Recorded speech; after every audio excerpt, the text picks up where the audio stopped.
कई लोग कहते हैं गुरुजी क्या दूध चढ़ाना जरूरी है शंकर पर? कई लोग कहते हैं गुरुजी क्या दही चढ़ाना जरूरी है शंकर पर? शहद चढ़ाना जरूरी है? घृत चढ़ाना जरूरी है? शक्कर चढ़ाना जरूरी है? शिव महापुराण की कथा कहती है 5 चीजें शंकर भगवान पर चढ़ती है। दूध अर्थात घर में लक्ष्मी की वृद्धि करता है, इसलिए चढ़ाया जाता है। दही शंकर भगवान पर इसलिए चढ़ाते हैं क्योंकि यह परिवार को जोड़ता है। जिसके परिवार में क्लेश ज्यादा होता है, जिसके परिवार में आपस में तकरार ज्यादा होता है, उसको दही जोड़ता है। शहद घर में चिड़चिड़ प्रवृत्ति को समाप्त करता है।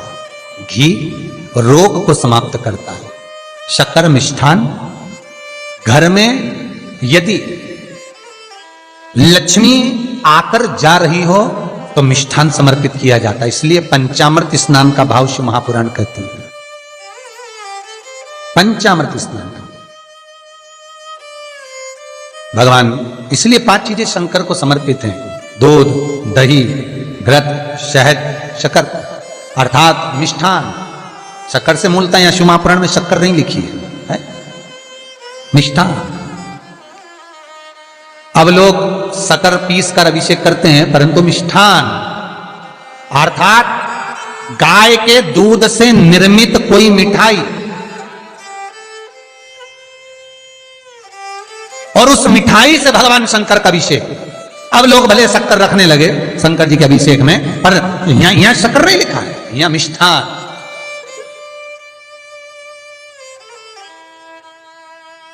हमारे यहां सहज भाषा में कहते थे उसको खांड अर्थात मीठा। शिव महापुराण की कथा कहती है दर्पण इतना बड़ा ले लो। बंदर वाला अगर दर्पण वाली नहीं तो इतना बड़ा दर्पण लो, हनुमान जी के मंदिर में जाकर, क्योंकि हनुमान शंकर का ही अवतार है। हनुमान जी के मंदिर में जाकर हनुमान जी के उल्टे पांव का थोड़ा सा सिंदूर, चरण का थोड़ा सा सिंदूर एक कागज में लेकर आ जाइए। और हनुमान जी के छोटे भाई, हनुमान जी 6 भाई हैं, उसमें गतिमान, हनुमान जी के छोटे भाई गतिमान का नाम लो और गतिमान का नाम लेकर उस दर्पण पर सिंदूर से त्रिशूल बना दो। सिंदूर से त्रिशूल बनाकर उस दर्पण को घर के बाहर, दर्पण का मुख बाहर की ओर, ऐसे बाहर की ओर मुख कर कर दर्पण को घर के बाहर या दरवाजे पर, बिल्डिंग पर, ऊपर जाली में, फ्रंट में कहीं पर भी उसको लगा दीजिए।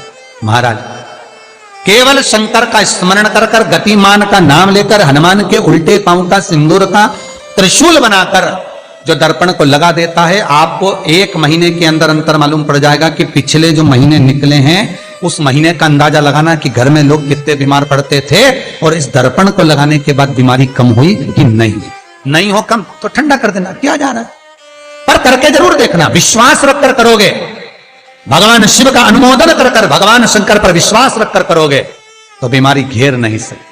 अकाल मृत्यु हो मरे जो काम करे चंडाल का, काल उसका क्या बिगाड़े जो भक्त हो महाकाल का। शंकर की आराधना करने वाला, शिव का स्मरण करने वाला, शिव को निवेदन करने वाला, शिव अर्चना में डूबने वाला, शिव का अनुमोदन करने वाला कभी दुखी नहीं हो सकता। तो शिव महापुराण की कथा कहती है शंकर को जितना जल प्रिय नहीं, शंकर को जितना बेल प्रिय नहीं, शंकर को जितना शमी प्रिय नहीं, शंकर को जितना दूध दही प्रिय नहीं, शंकर को अगर कुछ प्रिय है तो सत्य प्रिय है। सत्यम शिवम सुंदर। इसीलिए हमारे यहां शास्त्र कहता है ब्रह्मा जी केतकी के फूल को लेकर आए, उसने झूठ बोला। ब्रह्मा जी गाय को लेकर आए, शंकर भगवान के सम्मुख में झूठ बोला। ब्रह्मा स्वयं झूठ बोले तो सिर कटा। कर्मनाशा नदी प्रकट हुई। और शिव महापुराण की कथा कहती है शंकर को सत्य प्रिय है अगर झूठ बोला है। इसीलिए शिव महापुराण का स्पष्टीकरण किया जाए, वर्णन किया जाए तो पहले के समय में अदालत नहीं होती थी, पहले के समय में पंचायत नहीं हो सकती थी, पहले के समय में कोई सभाएं नहीं होती थी, पहले के समय में कोई निर्णायक मंडल नहीं होता था, पहले के समय में केवल एक निर्णय होता था। गांव के लोग ले जाकर शंकर के मंदिर में खड़ा कर देते थे और कहते थे उठा गंगा जली, और कहते तूने ऐसा नहीं किया। गंगा जली उठाकर कह दे कि तूने ऐसा नहीं करा। क्यों गंगा जली उठवाते थे? क्योंकि लोगों ने शिव महापुराण सुन रखी थी।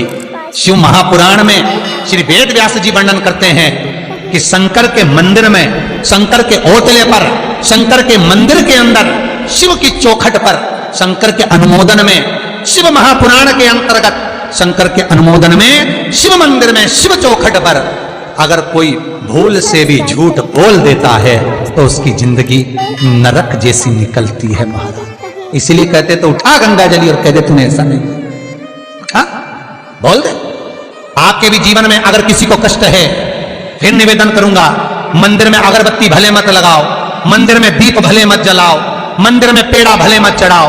अगर आपके मोहल्ले में, आपके पड़ोस में, आपके परिवार में, आपके नजदीक में अगर कोई दुखी है, कष्ट में है, उसको यदि प्रेम की वाणी भी बोल ली है, एक रोटी भी प्रेम की खिला दी, किसी के चेहरे पर इस्माइल ला दी, तो मंदिर में दिया जलाने के बराबर है साहब। मंदिर में दीप जलाने के लिए बेलपत्र भगवान माता पार्वती के अश्रु से है, रुद्राक्ष भगवान शंकर के अश्रु से है, शमी पत्र उमा और महेश्वर भगवान शंकर के विग्रह के सुख से जो जल प्रकट हुआ है, उस जल से शमी की उत्पत्ति है महाराज। दोनों के मिलन से, दोनों के मिलन से। जैसे एक मुखी से लेकर 14 मुखी तक रुद्राक्ष होते हैं, आपको पहले भी कथा में कहा, एक मुखी से लेकर 14 मुखी तक रुद्राक्ष होते हैं। सभी रुद्राक्ष का अपना अपना एक मंत्र होता है, अपनी अपनी एक साधना होती है जिसके अनुसार रुद्राक्ष काम करता है। एक मुखी रुद्राक्ष लक्ष्मी की वृद्धि के लिए होता है। कभी मौका मिले तो एक मुखी रुद्राक्ष का दर्शन करना। पर एक मुखी रुद्राक्ष जितना छोटे से छोटा होता है, जितना छोटे से छोटा होता है, उतना सुख दे। एक मुखी रुद्राक्ष लक्ष्मी की वृद्धि के लिए होता है, कार्य सिद्धि के लिए होता है। कोई भिखारी से भिखारी, गरीब बड़े से गरीब बड़ा भी अगर धारण कर ले, उसके घर में एक मुखी रुद्राक्ष अगर प्रवेश कर जाए तो सुख का अनुभव करा देता है, संपदा का अनुभव कराता है, सरस्वती का भाव प्रकट करता है, वैभव का भाव देता है। एक मुखी रुद्राक्ष का मंत्र है ओम ह्रीं नमः, ओम ह्रीं नमः। ये लक्ष्मी के लिए होता है।